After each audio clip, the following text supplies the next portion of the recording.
Hi, everyone. Welcome to another episode of the Benu Community Podcast. Today, we have an exciting guest, Ignacio. Uh, I'm happy to talk to him because I already mentioned in lots of posts in my LinkedIn as well that he was one of the main touch points in engaging a startup ecosystem in the North. And maybe one of the main reason I decided to join Venture Lab program around last year, I think, a 1 year program about business development to helping people to develop their idea and also learning more about how to develop their business and startup in the Netherlands. Now he is an investment manager at Future Tech Ventures and Rook Ventures. Ignacio is shade expert in, I can say, applied deep tech with a strong background in life sciences, innovation management, and also venture capital. Hi, Ignacio. Hi, I'm happy to have you here. I I'm very just wanted to mention about yeah. your background in education, your PhD, and the things like that. But I thought, okay, maybe it's better to ask you to complete my introduction and introduce yourself. And maybe you want to share something specifically about yourself before starting our conversation. Well, first of all, thanks again for the invitation and for being here in your podcast.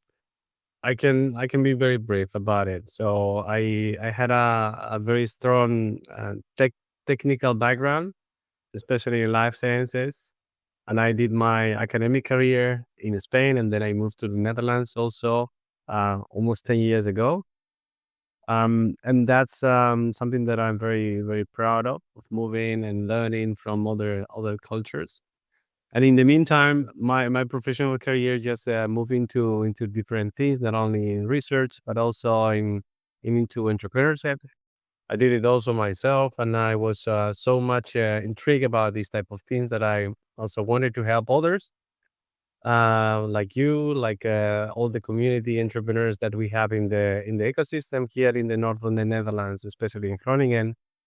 And from that time point in time, then I had the opportunity to lead the Venture Lab program.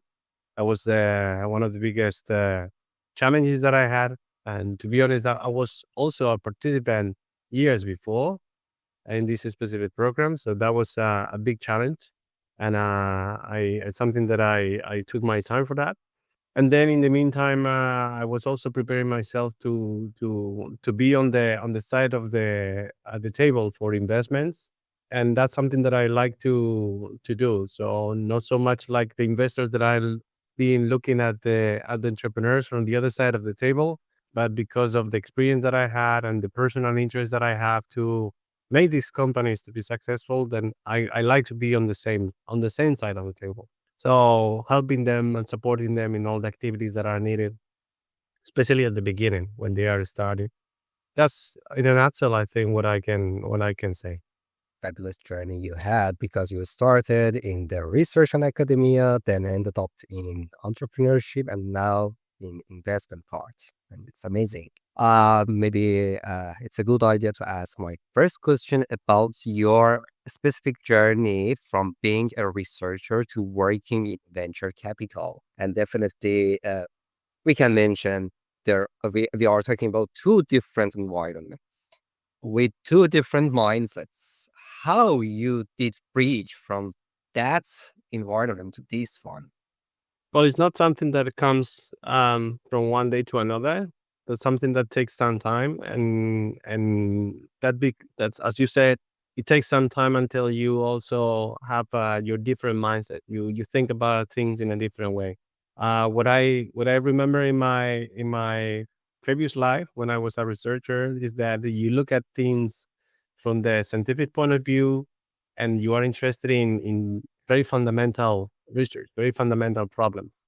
But then you realize when you start moving into how to translate that research into something that could be commercially interesting, then your mindset, the ways that you think and you see things and these technologies or this type of research is completely different. And then understanding and trying to understand, having that curiosity to understand how to talk about potential breakthroughs in technology to people who have absolutely no idea, who are interested in mostly on the business part of that, or how they are going to make money out of it. For example, that's a completely different mindset. So you also need to learn after so many years in academia, you also need to learn how to speak. It's a different vocabulary. You also need to understand financial concepts that I never heard of. But that's something that you learn on the way. And if you have the curiosity and the drive to do that, then it comes very naturally. Luckily, I think for me, it was like that. So I enjoyed a lot of the journey of becoming an entrepreneur, and that's the things that I'm using today as an investment manager. What I know, one of the turning points was your experience as a founder of your startup, which means you've been a startup founder yourself. As I remember, once you mentioned that was one of the experiences shaped your path in this new journey. How did that experience shape how you see investments and innovation today?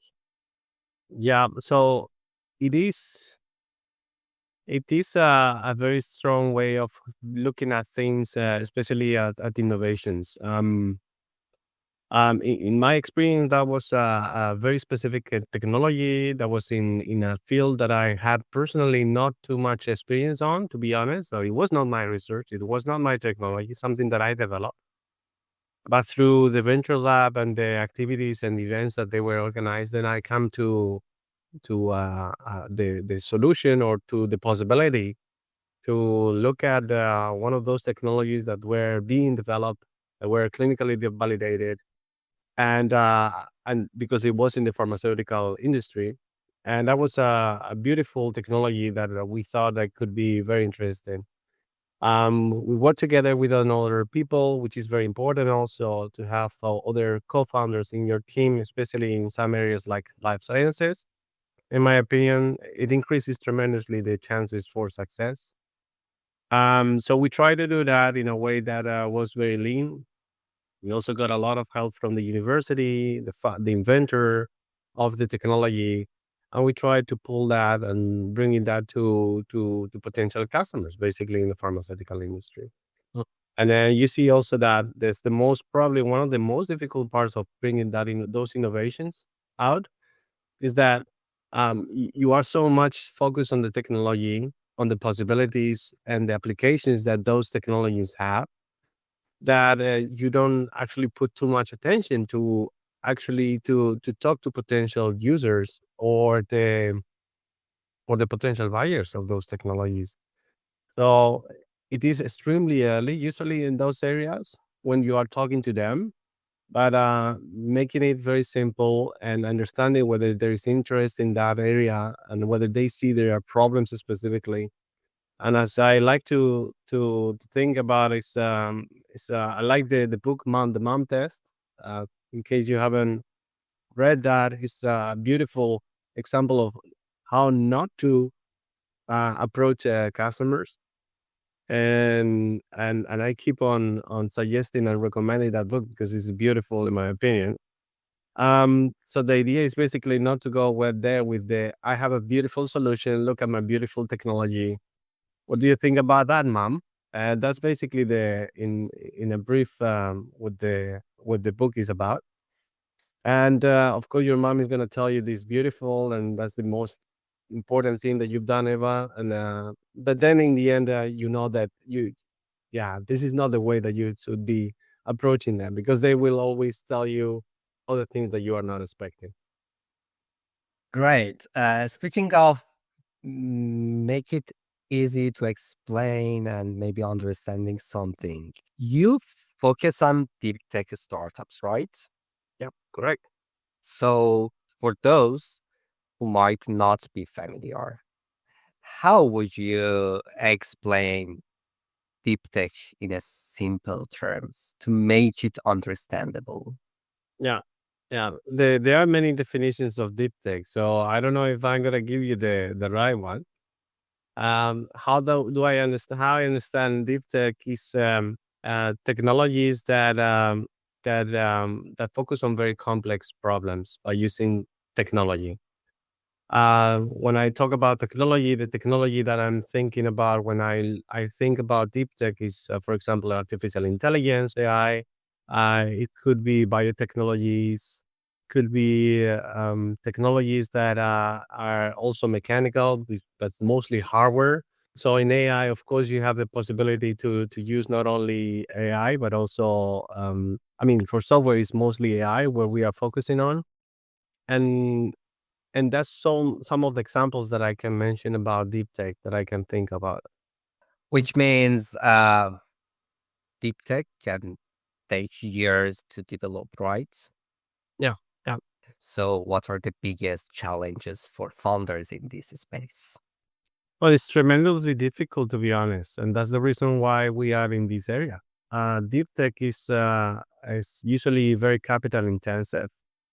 It means that to go and to validate your technologies, you need to put a lot of money into the prototyping, and that's only one part of it. So just prototyping and validating the technology is not enough because at some point, after so much money that you have invested in that, you need to show that there's potential, that there's actually interest in buyers on doing that. So I can give you examples of beautiful technology that we invested last year. That was of a technology for carbon capture, and this is a technology that involves electrolyzers, that involves a lot of filtering systems in which you can capture the CO2 basically, and then transform that or storage it in different compartments and reservoirs. So this type of technology is tremendous, has tremendous impact. But to validate this and to go from the lab prototype you have in the lab on very small scale to the scales that they are supposed to be in order to create the impact that you want to have in the environment. This is there are huge steps, but they are systematic steps for that. So you need to go from very small scale to that level of scale, and then at the same time, not only this validation, this technology validation is important and takes a lot of money, but also at the same time, you also need to make sure that it's fitting what the potential customers are expecting. So there is a lot of interaction. There has to be a lot of interaction between both of them, and not just focus on I'm gonna do this. I'm gonna create such a beautiful machine that is gonna capture all that CO2. It's gonna save so many lives, and it's gonna make the the world so much better. So, you and future tech ventures have money because you are investing on I don't this. have it here. Yeah, I know. I'm not talking about you, specifically you as your role as investment manager at future tech ventures. So, when a founder comes to you for investments, what's the first thing you look for? Well, we ask a lot of questions. But of course, there are a number of things that we usually check very carefully. So, for example, we have our criteria basically is there has to be some development already in terms of the technology. So, if you look at the usual scales that are being used by NASA, for example, we are using similar scale or the same scale, the TRL levels, technology readiness levels, and we usually focus on technologies that are between 3 to 6. This is more or less what the focus is. But we also want to see that there has been some traction. There is some traction that's customer validation, and there has been already an effort in trying to find and discover who your customer is going to be, and that there has been some interaction, and the interaction and the feedback has been positive so far. When these technologies are so in such an early development, we don't expect them to those customers. I mean, we don't expect them to be buying that prototype already from the beginning. But at least there has to be a confirmation that there is a problem, a specific problem, and that instead of being what we call a push technology, is a pull market, pulling the need from the market basically, and fitting that technology for that specific application. This is what we are looking for. There is also this mindset that, especially when we are looking at talking to researchers or tech people, that's not the drive in this case for the business, is because there is a need and they have already validated with enough and sufficient number of people. And that's something that sometimes there has been a miss in that case for those companies, especially because from my job at the University of Nottingham, we work very closely with researchers, and that's something that we work with them. It's beautiful they have so many technologies that are beautiful that they are coming from their research, but we also need to ask them and help them to find that specific need in the market and who is going to be your customer. And Mhm. there has to be some clarity on that. So when they come to us for investment, maybe it's too early for investment, maybe not. Maybe they already have done all that validation. But even if they don't have that validation, we try to also to help them and to connect them with the right people so they can validate that as soon as possible. They can also put that feedback in their own technology, in their own products or potential products. So there is a better fit basically for the problem and the solution. It means you're not just putting money on their business, also you're trying to help them to connect with the right people, right resources, and the things like that. Am I right? Right. So we don't focus just on the money. There's a lot of more things that need to happen, especially at the beginning, because the teams are very small, That's right. and sometimes the validation is not yet there. Recently, I decided to launch my newsletter on LinkedIn, sharing my mistake and failure stories or experiences.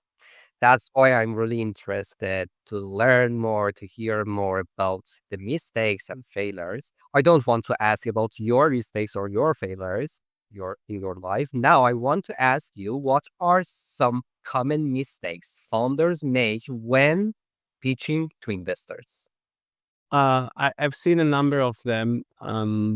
Probably the most common that I have seen is that one of the things that we see is that some of those entrepreneurs, some of those founders, they come to us with a self understanding of themselves. Let's put it like that.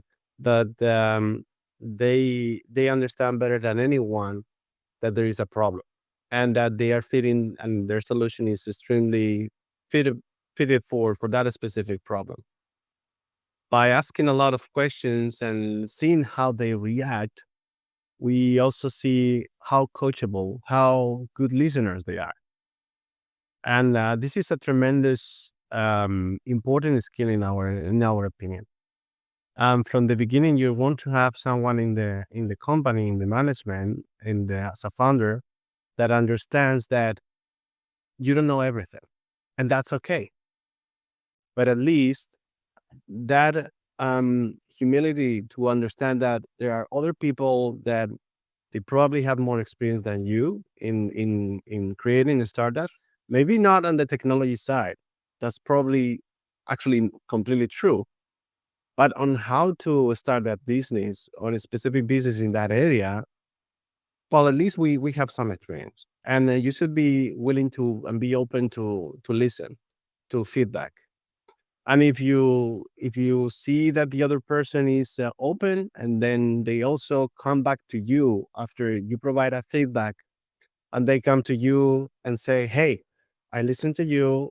I saw these things, and I think we could work out something." So they come with that new version, let's put it like that, of the pitch deck of their investment proposal, and then try to at least be open about that, and you also see how proactive they are.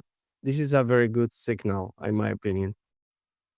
You started your journey as a researcher in academia. Then you moved to this new area. And as you know, a lot of researchers have great ideas but struggle with the business side. What advice would you give them? Yeah, for those that are starting, well, luckily we have a lot of possibilities, in my opinion, in the north, for example, through founded in the north, through Inokai, the new venture lab. Basically, that was the new program.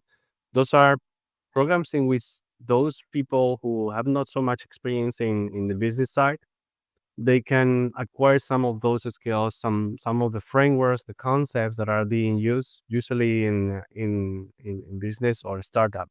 So I would definitely ask them to look into those possibilities. There are a number of courses and programs and events in which they can learn from other startup and entrepreneurs who are in the making.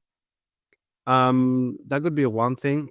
Of course, if those are researchers at the university, I'm very happy to talk to them anytime. I do it with several researchers. They just contact us because they think they have something that could be interesting. And then we have maybe one, maybe two, maybe as many meetings they want and as much support they can ask from us. So in that sense, we are also trying to be very open and be active in the community within the university, especially. And that's the type of support that we can bring to the table, basically. Preparing them already. If we see that there is a beautiful opportunity for them and they see them also involved in that startup, for example, that's what how we want to see ourselves also working together with them in order to find maybe the next investment if they that's what they want, if that fits with how they see and they strategize their company. Good. Uh, you mentioned about the Northern Netherlands and the opportunities here. Mm. Of course, I'm personally really interested in this region. How do you see Groningen and the Northern Netherlands as a startup hub? What's special about this ecosystem, this area?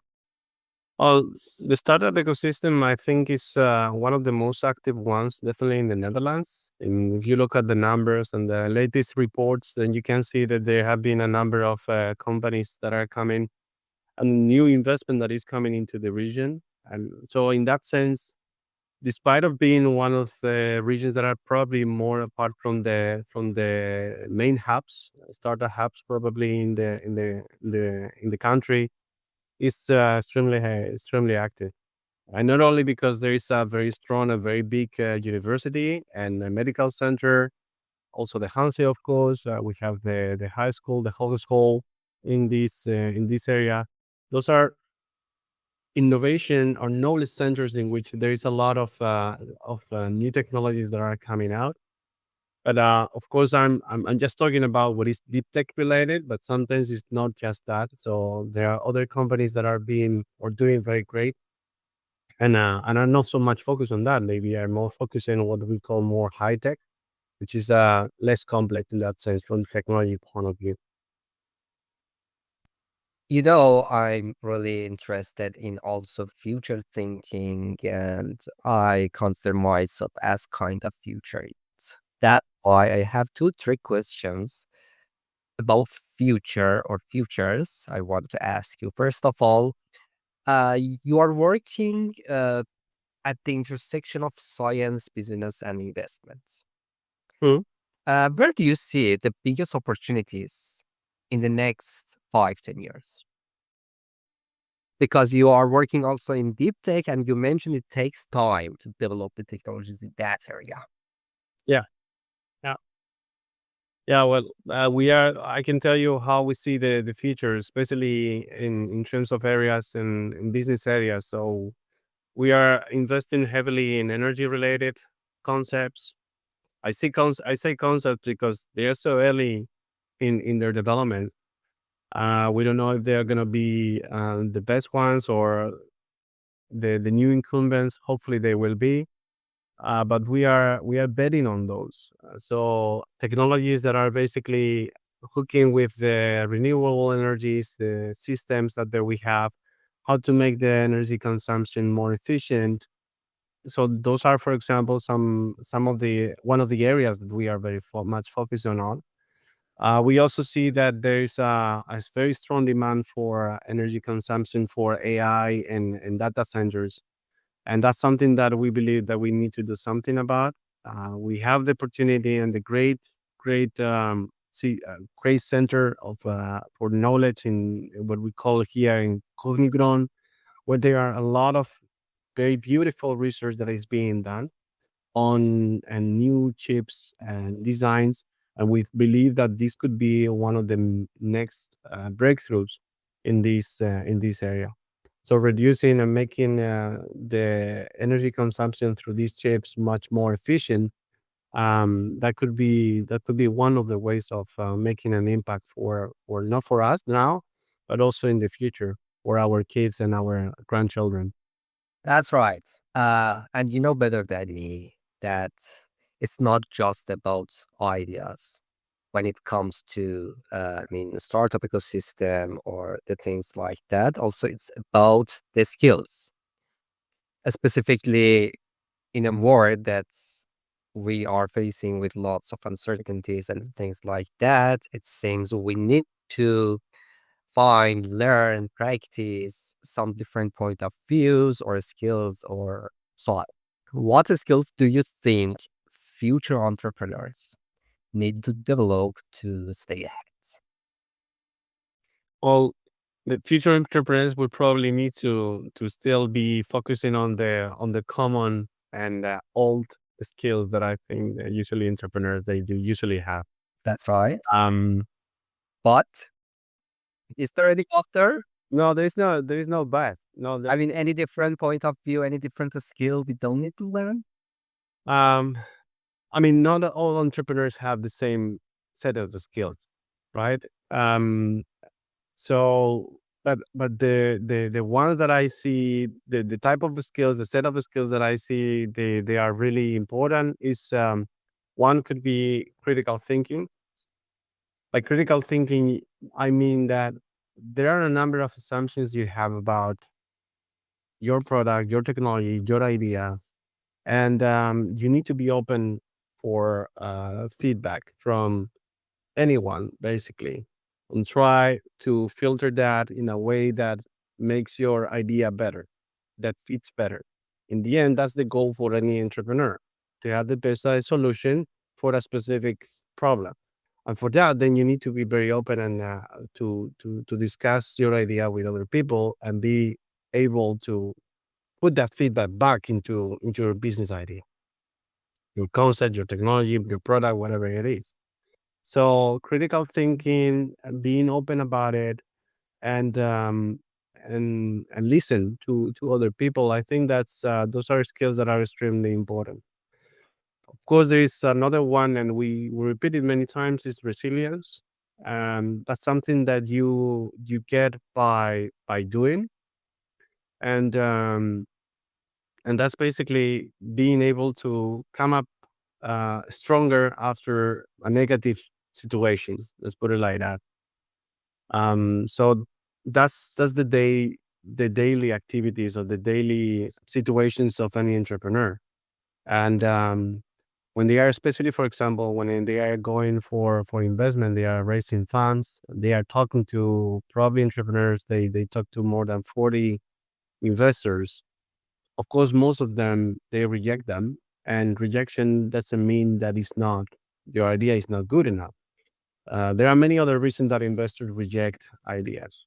That's right. Um, but at the same time, that's also something that we try to do is to provide enough feedback so they also understand the reasons for these.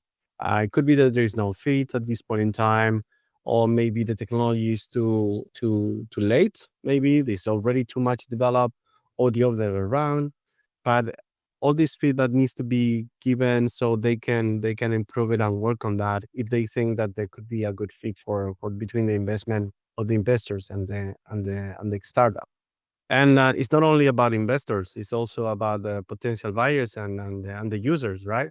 So sometimes you have created a product with a specific specifications, product specifications, and then you go and then you let them try and give you feedback about that. And sometimes it's not the best feedback that you can expect, and you have to also be open about it and ask as many times as possible and different people about it, so that you get a more reliable data, because it's all everything about data on getting this and putting it back into your customer discovery and customer development activities. So, so far you have shared lots of insights, experiences, and the things like that. If you could give your younger self one piece of advice before starting this journey, what would it be? I could have probably started with more business related skills, let's put it like that, or learning those earlier, in my opinion. I think at least I could have still have done something in academia, of course, because I love science. I love the scientific approach, not only to what I did, but also in general. And I think it's very valuable for entrepreneurs. I think definitely, in my opinion, that's my personal opinion. Researchers are one of the best potential entrepreneurs because of their way of looking at things and the capabilities of thinking beyond and trying to understand and go back and iterate in your process, which is something that entrepreneurs usually do. So in that sense, I could do still the same type of studies or technical studies, let's put it like that. But I could probably have started with the business skills a little bit earlier. Definitely. Great. And maybe I forgot to ask something, or you want to mention or stress on something.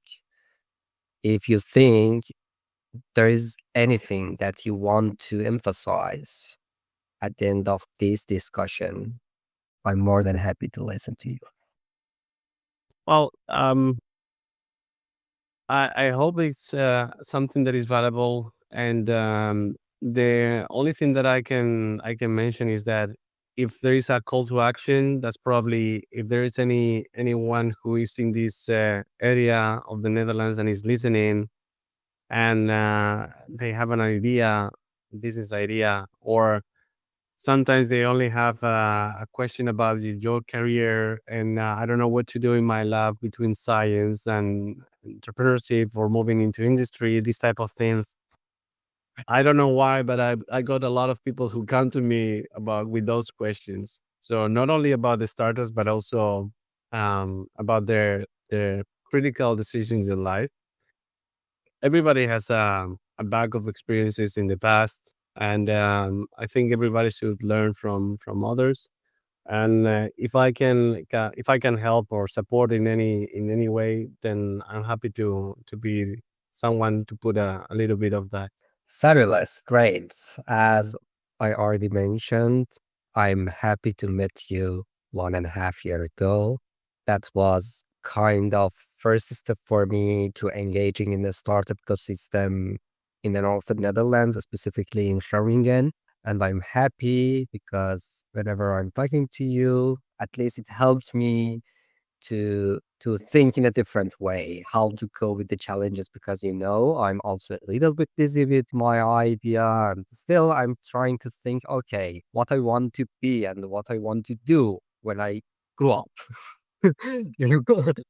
So that was a nice discussion I had with you in this episode. Same I here. love how you've combined science, business, and investment. It's really inspiring. Definitely, after publishing this episode, we are also mention your LinkedIn account, LinkedIn link in the description of this episode. Then maybe whoever wants to connect with you on LinkedIn, easy to find you there. And for those listening this episode, if you want to connect with us or learn about what we are doing or what Ignacio is busy with, you can check that link and also our different social media channels as well.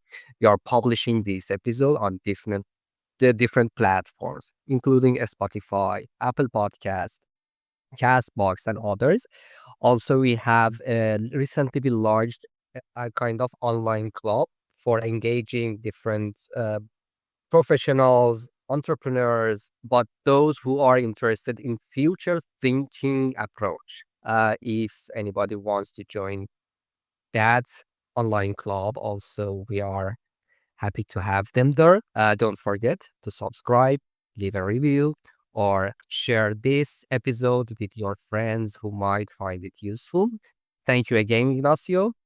Thank you, It's Ben. been a pleasure for me to talk to you again and hope to see you soon and wish you all the best. Anytime. The same to you. Thank you.